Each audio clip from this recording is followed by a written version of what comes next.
Bonjour et bienvenue à cette nouvelle vidéo de la chaîne Un brin d'ADN.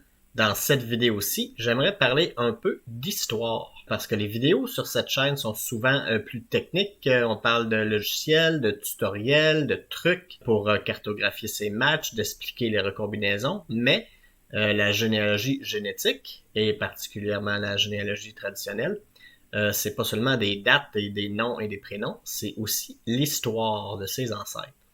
Et même en généalogie génétique, donc, lorsqu'il est temps de cartographier ces chromosomes et d'attribuer des segments d'ADN à des ancêtres, ben, ça apporte une dimension un peu plus sentimentale de connaître les moments marquants de la vie de ces ancêtres-là.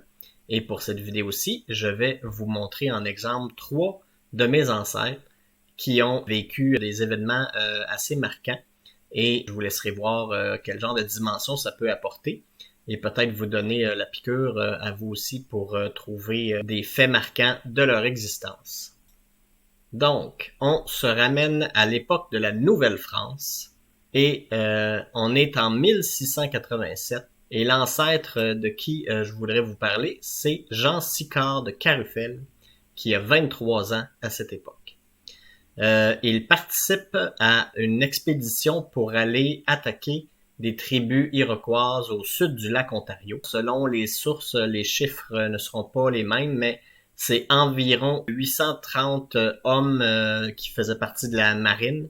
Il y avait aussi à peu près 900 hommes de milice et 400 Amérindiens aussi, qui étaient alliés des Français et qui ont fait partie de cette expédition-là. Ils sont partis de Montréal, donc, comme je disais, en 1687. Et le but était d'atteindre le fort Frontenac, qui est situé au nord-est du lac Ontario. Je vais vous lire quelques petits extraits qu'on peut trouver notamment sur Wikipédia. L'avant-garde captura plusieurs Iroquois le long du fleuve, et au fort Frontenac, l'intendant de Champigny, qui avait devancé le gros de l'expédition, s'empara de Goyogoin et d'Oneyut pour les empêcher de porter au village iroquois au sud du lac la nouvelle de l'approche de l'armée française. Donc, je vais illustrer sur la carte où est-ce qu'il se situait. Ici, on a pu voir un peu d'avance qu'il y a les Goyogoins.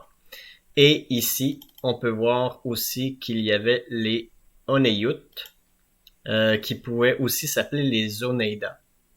Et mon ancêtre, Jean Sicard de Carufel, a réussi ses faits d'armes en combattant contre les Tsonontois. On voit ici sur la carte qu'ils sont situés un peu vers l'ouest des autres tribus.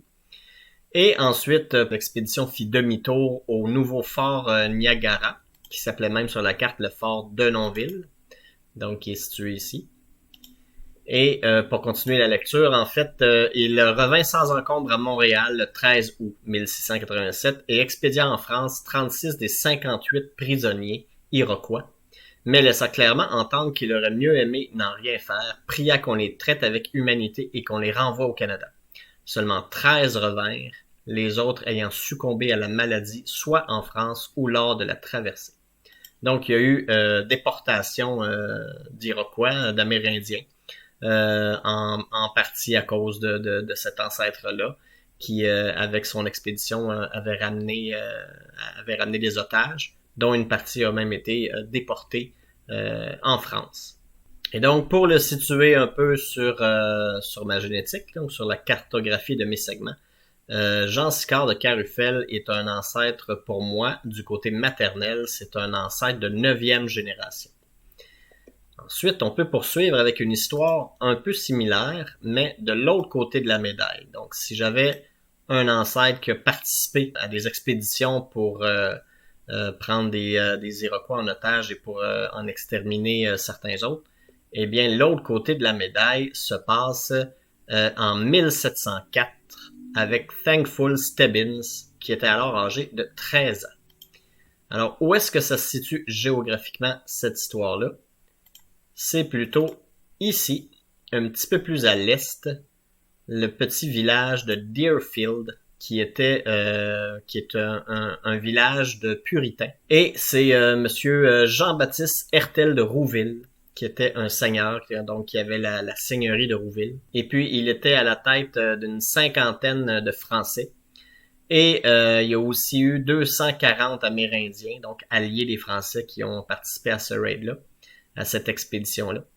Et c'était moins d'une centaine de miliciens du côté de Deerfield, donc en Nouvelle-Angleterre, qui ont subi cette attaque-là. Encore une fois, je vais y aller avec un peu de lecture. Tous les captifs ne connaissaient pas le même sort. Plusieurs filles et garçons adoptés par des familles autochtones apprennent la langue abénakise et s'assimilent rapidement à la vie tribale. Certains enfants et adultes seront vendus, entre guillemets, à des familles coloniales et deviennent francophones et catholiques. Ce qui est arrivé avec mon ancêtre à moi, Thankful Stebbins. Elle a même été renommée Thérèse Stebben lorsqu'elle a été baptisée. C'était 3 ou 4 ans plus tard. Donc, si je continue, d'autres refusent d'abjurer la foi puritaine et sont éventuellement rançonnés, soit par leurs parents ou par le gouvernement colonial à Boston et retournent vivre en Nouvelle-Angleterre.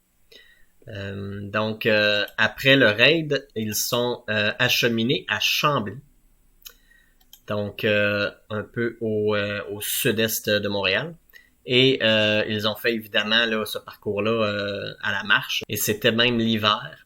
Les Amérindiens leur avaient donné des mocassins. Et il y en a même plusieurs en chemin là, qui sont morts. Donc ça met un peu en perspective là, une autre histoire. Et du côté de Thankful Stebbins, c'est une ancêtre, cette fois-ci du côté paternel, une ancêtre de 10e génération, donc, de mon côté paternel.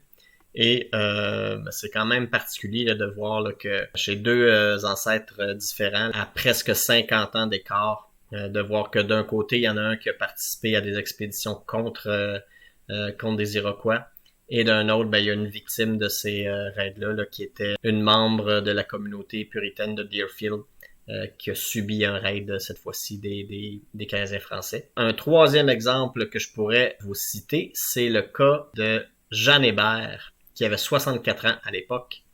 C'est un événement de 1755. Donc, si vous connaissez l'histoire acadienne déjà, la date de 1755 doit vous sonner une cloche. C'est effectivement la date de déportation des Acadiens. Et justement, Jeanne Hébert était une femme de 64 ans qui a été déportée avec ses enfants.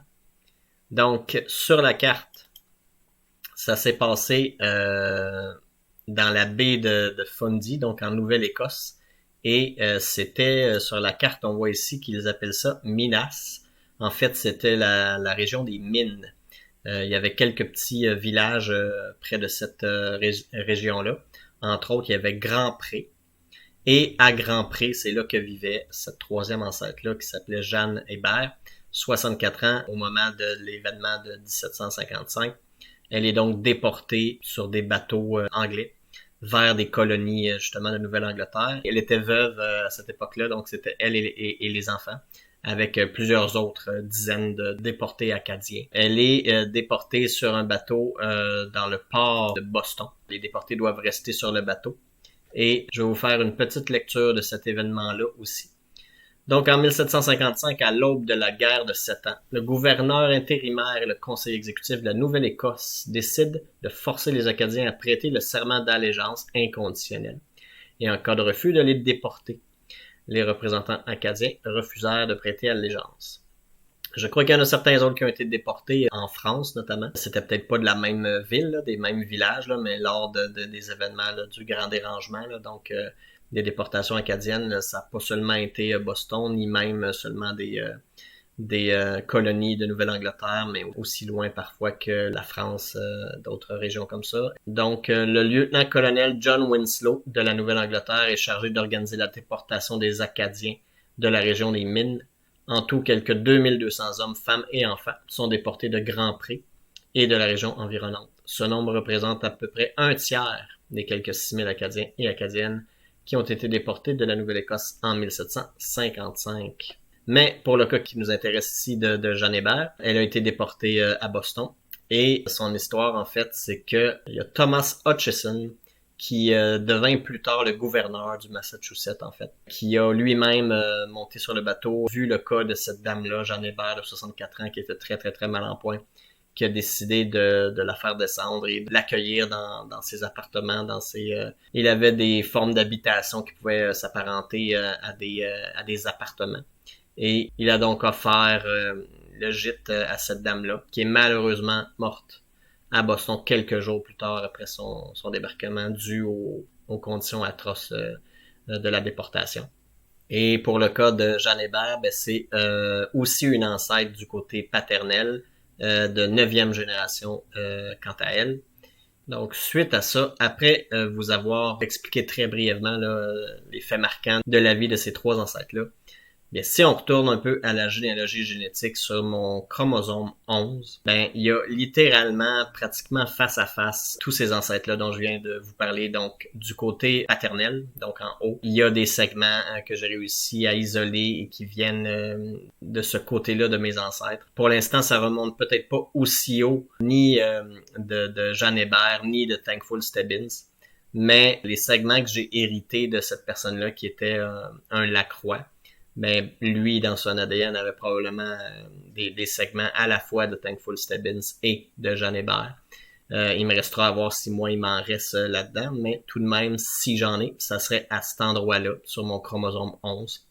Et ben pratiquement en face, là, un peu en diagonale, sur le segment qui est un peu plus long, là, bleu foncé, un peu mauve, eh bien, c'est le segment où est-ce qu'il y aurait, encore une fois, si ils sont parvenus jusqu'à moi, ben les segments de Jean Sicard de Carufel. Donc c'est quand même un peu plus émouvant de voir que des segments comme ça qui sont simplement indiqués là, avec des adresses un peu techniques là, de paires bases sur des chromosomes.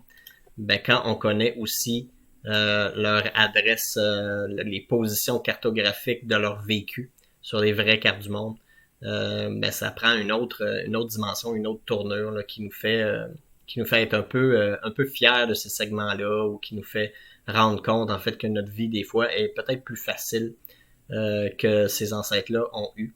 Je crois même que pour ma part, je peux dire que j'ai probablement la vie la plus facile avec toutes les technologies qu'on a, Internet et le confort qu'on a ici, en tout cas au Québec, avec les soins de santé et tout.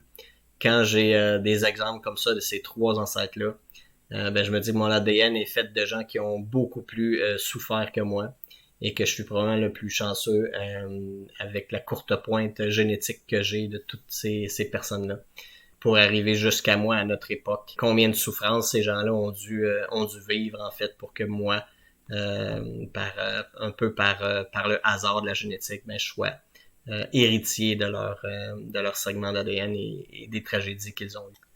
Donc voilà, c'est une vidéo pas mal moins technique. Il y avait aucun tutoriel, aucune astuce de génétique là-dedans. C'était simplement pour donner un autre aspect, pour expliquer aussi que les raisons de trouver ces segments peuvent être aussi purement historiques et de trouver le côté humain de ces recherches-là. J'espère que vous avez apprécié. Merci beaucoup pour votre écoute et à la prochaine.